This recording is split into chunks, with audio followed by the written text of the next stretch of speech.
தான் இங்கே குறைந்த கட்டணம் தான் வழங்க வேண்டும் என்று அலுவலர்களுக்கு உத்தரவிடப்பட்டிருக்கிறது. இதை தவறான செயல்பாடுகளுக்கு தவறான இடமாக இது இருக்கக்கூடாது. யார் வந்தாலும், அதாவது தொழிலாளிகள் வந்தாலும் தங்குவதற்கு அனுமதிக்க வேண்டும்.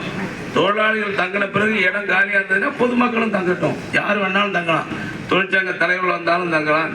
இன்னும் என்ன வசதிகள் தேவையோ அவையெல்லாம் அமைச்சர் வந்து திறந்த இன்னைக்கு மட்டும் நல்லா இருக்கக்கூடாது. இது தினந்தோறும் பராமரிக்கப்பட வேண்டும். இதற்கு மேற்பார்வையாளர், அதே மாதிரி அந்த பாதுகாவலர் இதெல்லாம் முறையாக இருக்கணும். உதவியாளர் இவங்கெல்லாம் சரியாக கவனிக்கணும். விளக்குகள், மின் விளக்குகள் சரியாக இருக்கணும். ஏசி ஒழுங்காக ஓடணும். அன்றாடம் சுத்தம் செய்யணும். அறைகள் மட்டுமல்ல, சுற்றுப்புறத்தையும் சுத்தமாக வைத்து திருவிக்காவுடைய பெயருக்கு பெருமை சேர்க்கின்ற வகையில், நம்முடைய தமிழ்நாட்டினுடைய முதலமைச்சர் அவருடைய பெயருக்கு பெருமை சேர்க்கின்ற வகையில் இந்த திருவிக்கா இல்லம் அமைய வேண்டும் என்று நான் நேரத்தில் அன்போடு